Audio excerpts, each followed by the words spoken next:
Naśniam uśmukłał Balkan su mój sandal. Okay, today we are going to dip ourselves into the psychedelic bath that is backmasking guitars. And the general theme in all of my videos is always trying to show you guys the magic that can happen when you're recording outside of the box without the super precision available to you in a DAW. There's some just like magical element, I'm telling you, when you're just recording in the analog realm and you're not worrying about all that extreme precision. Now, although the lesson today I'm going to be showing on both of my tape machines, you can translate everything I'm saying to a digital environment, to a DAW, right? It's all about imposing limitations on yourself and not giving into the temptation to nitpick stuff like crazy in your DAW. To me, that's not what rock and roll is all about. Rock and roll is all about rawness and spontaneity, and you'll see once I start talking about this lesson what the hell I'm talking about. So let's just move on and get started. Okay, backwards guitar effects have basically been a staple of psychedelic rock and roll since the Beatles' I'm Only Sleeping. Now, they weren't the first jabronis to use this as an effect, however, they certainly popularized it. Now, Jimi Hendrix used this to great success, most notably on Are You Experienced? This would not be a garage rock channel if I didn't mention the Electric Prunes landmark signal, I Had Too Much to Dream. I mean, this is like the pinnacle of backwards guitar effects. I mean, it doesn't get better than that. It is by far, in my opinion, the best example of it, and is also my favorite example of it. I love it so much. Let's play a snippet of it right now. Hopefully YouTube didn't make me take that out. Now, look, it don't get better than that. That's what we should all strive for. Now, I don't want to get too much into history here. Backwards guitar effects and backward effects in general goes back to the very early days of recording. So, listen, there's a lot of history there. There's hundreds and hundreds of examples of backwards guitar effects. So if you have one below that's one of your favorites, put it down below. I would love to hear it. I'm sure other people would love to hear it. Okay, let's move on. I think it's helpful if we look at this effect in two main groups. The first group is going to be like that Electric Prunes example where it's more or less the same riff played over and over, and it's played at specific parts in the song. It's deliberate, it's planned out, and it can be used to great effect, as in that example. The other group is more of like an atmospheric effect, if I could describe it, more of a general vibe. A great example of this would be T-Rex's Cosmic Dancer, right? It's the outro of the song. Actually, let's play a snippet right now. If YouTube made me take that out, let's explain with my mouth. It's like the outro of the song, right? And the vocals are like, ah, ah, and it's like, you know what I'm saying? I don't know if I'm making sense. If you don't know that song, you gotta listen to it. That's a great song, right? So, in that example, it doesn't seem that planned out, right? It just kind of sounds like someone's noodling on a guitar or doing a solo, and it's just reversed, and it's kind of usually a little farther back in the mix, and again, that could be used to great effect. So, there's times and uses for each different groups. In today's example, we're kind of doing a mix of both, and we'll get to that a little bit later. For either avenue, you gotta back up. For either avenue, you could accomplish this in two different ways. The first way is going to be using a standalone tape machine to record whatever signal you would like to reverse, record it normally, reverse the reels, play it back, send that signal to your multi-track machine, and record it again from there. That's the first method. Alright, for the second method, you're going to record directly onto your multi-track tape here. Now, you would record the rest of the instrumentation normally, right? When it comes time to record that guitar track to be reversed, you're going to take the reels, swap them over so it plays in reverse, and you're going to record directly onto the tape that way, and then swap it back when you are done. Now, one thing you have to be careful for with this method is that when you do that, you're actually mirroring all of the tracks on your head, right? So, track 1 is actually playing what track 16 used to be, and track 2 is what track 15 used to be, right? So, the reason I'm mentioning it is it's really easy to forget this, and it's really easy to record over a track that you're not intending to, so definitely be careful with that. Now, both of these methods have their pros and cons, and depending on whatever end product you're looking for, one method is going to be more applicable than the other. It is rather difficult, though, to time yourself playing to your song in reverse. So that second method is probably used a lot less. I've used both in my studios for varying different reverse effects. So again, depending on the situation, I might do one or the other. Okay, so let's get on to the actual demonstration for today's video. And as I stated previously, I was going for an effect that was kind of like a mix between the two different groups, both the deliberate riff versus the atmospheric effect. And what I particularly wanted was a call and response from the main vocals on the first verse to the backwards guitar effects, right? So my main vocals would say something, laughing through her teeth, she barely feigns a smile, and then the backward guitar effect would be like, meow, meow, meow, meow, meow, you know, exactly like that. And at first, I thought it was going to be easier to record it straight onto the multi-track tape as that Method 2 kind of style, but as I was just saying, it's really hard to time that when your song is backwards. As well as you think you know your song, listening to it backwards is not easy to time to do it correctly. So I actually wound up doing the first method using the 1/4-inch machine over here, and I had an extra trick up my sleeve to make it even easier. Alright, so let's explain exactly what I did and how I routed everything and how it all went down. I'm actually really excited to show you. So the first thing I did was I recorded about 2 minutes of me noodling on guitar in the key of the song, and I made sure to leave as little rest between the notes as possible, and you'll see why in a second. Now, the recording of that was done through my twin reverb. I was making sure to keep my reverb pretty damn hot on that track. The effect of reverb being reversed is so psychedelic, so definitely use that to your advantage, and I certainly did. So I was recording it through there and recording it straight onto the 1/4-inch tape here. Now, what I did is I routed the output of this machine to, let's go over here, and I'm doing my best not to shake the camera for you guys, and I routed it through the group out going to my tape machine with this fader. And let me show you why that is going to be useful. Let's play the tape, and I'm doing this all live, so give me a break here. All right.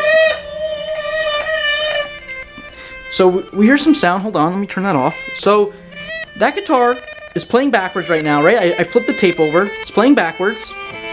And again, this track is going through right now as a demonstration through track 16 on my tape machine. And I'm able to control the volume with this fader.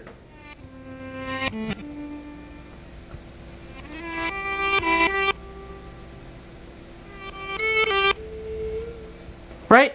So you get the idea. I'm controlling the signal going to my multi-track tape machine with that fader. Extremely simple setup, nothing crazy going on. Now the reason this is useful is because when I'm doing the call and response, all I have to do is keep that group fader muted until the response part of the call and response comes, right? So I already had my main vocals tracked. So my main vocals would sing, you know, laughing through her teeth, she barely feigns a smile. And then I would come over, meow, meow, meow, meow, meow, meow, meow, meow, la la la la la la la la la la la la. I hope you like my fucking mouth effects. Hopefully this isn't stupid, but I was careful to make sure my fade-ins and fade-outs were smooth because I didn't want it to be a jarring effect. I wanted it to be smooth, atmospheric, as I was saying, and that was it. I have the tracks here. Let's take a listen right now to hear what it sounds like. Okay, so let's listen to the standalone tracks without the rest of the mix-in, and on track 8, we're just going to have the main vocals, the call, and as the response on track 10, we're going to have the backwards guitar effect here. Again, that's coming straight from my 1/4-inch tape machine. I sent it through the group fader to my multi-track machine, and I was using the fader as basically, a volume control. And then I'm also just going to keep the rhythm guitars. We'll just do one track. We'll do one rhythm guitar track just so you could get a sense of timing of the song, just to give you some context. So I think I have the tape queued up right at the beginning of the first verse, so let's take a listen.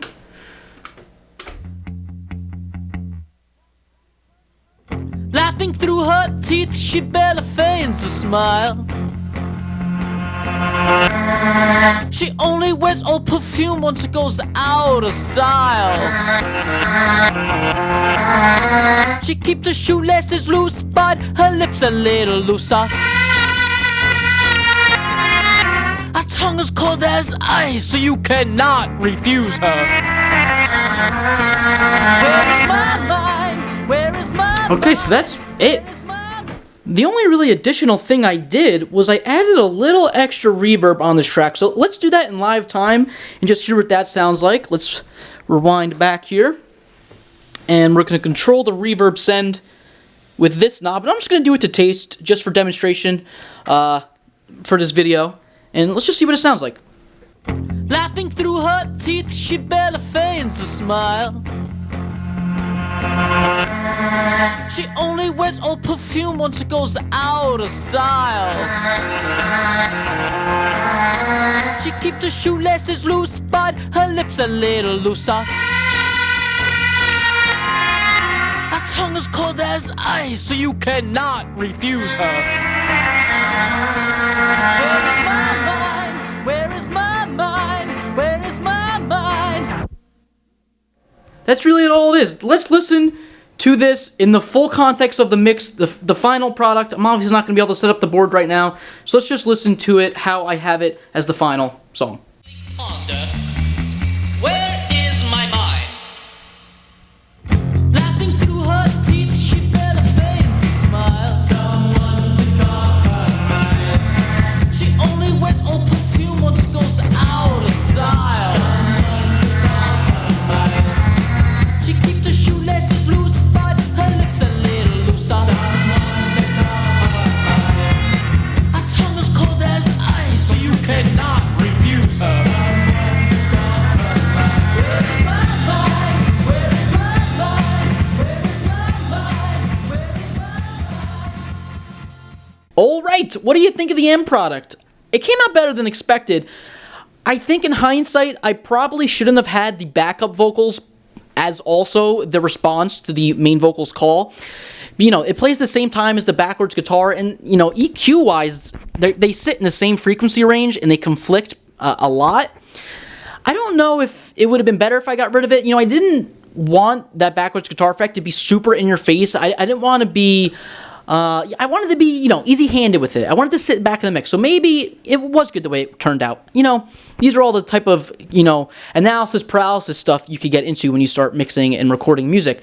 Now, the way I recorded that effect, depending on when I pressed play on this machine and when I pressed record on this machine, the way those two tapes were playing, the timing of the exact guitar parts that are on that final result could have varied widely, right? So if I would have pressed play 5 seconds later than I did for my final track, you know, when I was using this volume fader, the parts that would have been on the final end result would have been completely different than the ones you heard on the final end result. Now, this is kind of the overarching theme of this video, where I know right now you're screaming at me at the computer and you're saying, Mario, I could do this so much more easily on a DAW. I could pick exactly what snippet of backwards guitar I want in the exact spot, and I don't have to, you know, worry about getting it right. You know, I could just move it, I could copy and paste it. It'd be so much easier. And everything I'm about to say is just my opinion. To me, this is why rock and roll is dead. There, I f***ing said it. Rock and roll is dead. And you might disagree with that. I think it's true. I don't think much people are listening to rock and roll, you know, newly made rock and roll anymore, because I think it's just become so overproduced and cookie cutter, and it lost that spontaneous, raw edge aspect of it. You know, like rock and roll used to be just fucking sweaty and disgusting and just like not perfect. You know what I mean? And when you just stick with this type of recording, again, it doesn't have to be with tape machines. It could be done on a DAW. But just leaving that spontaneity in, I think it benefits the track. Now, when I first did this, the end result that you listen to on that final end product, it was actually only the second take. Now, I am certain that I could have done more takes and got a better version of what we heard for that end result. But I gotta be honest, I've listened to the end result hundreds of times at this point, both when I was continuing my mixing and now as it's, you know, been a finished song. And I've come so accustomed to that specific backwards guitar part that it just sounds right to me. I think changing it at this point of me hearing it, it would never sound right? I'm so used to what it sounds like now. And if you kind of listen to it, if you go back in this video and listen to just the standalone tracks when they're just soloed, the backwards effect kind of has like a motion to it, not a melody, but like if you listen to, there's 4 call and responses. If you listen to each snippet of the call and response, it kind of has a story to it. I don't know how to explain what I'm saying. Hopefully I'm making sense what I'm saying. It kind of makes sense. Like the third part of that call and response, it's like more high pitched. I don't know. It just makes sense to me. I don't know, again, if it's just because I've heard it so many times or if it's just luck of the draw. And Bob Power, he is a very famous recording engineer. He recently passed away. He's most famously known for hip-hop albums, right? A great example is Tribe Called Quest. And I've heard him speak before, and he says that every mix should have at least one element that doesn't fit in. And I always thought that was extremely interesting, and I think it makes sense a lot with hip-hop. That type of medium, songwriting-wise, especially when you have like a drum loop or something like that, putting an element in there that sticks out is really helpful. Now, I don't think that advice is necessarily great for rock and roll recording. However, I think in the same kind of mindset, I think every rock and roll recording should have at least one element of something spontaneous, something that was just improvised on the spot and has that magical element. It adds to it. I don't know. Again, this is just my opinion and really why I wanted to make this video. I'm just trying to show you how much fun you could have. Like, when I listened back, that second take, the result you hear in the end product, I was smiling ear to ear. I was like, this is like exactly what I was thinking of in my head, and I don't know. I enjoy it. Hopefully, guys, you can see my enthusiasm here. Let me check my idiot sheet to make sure I'm not forgetting anything. I think that was it, guys. I think that was really it. Again, let me know what you think. Let me know the end product. I was intending on saving this song for release, but I've been talking about it so much the past few videos that, I don't know, it kind of ruins the release of it, right? But, maybe one day that is going to be on an album. So, that's it. If I forget something, I'll edit it in right now. If not, I'll see you next time.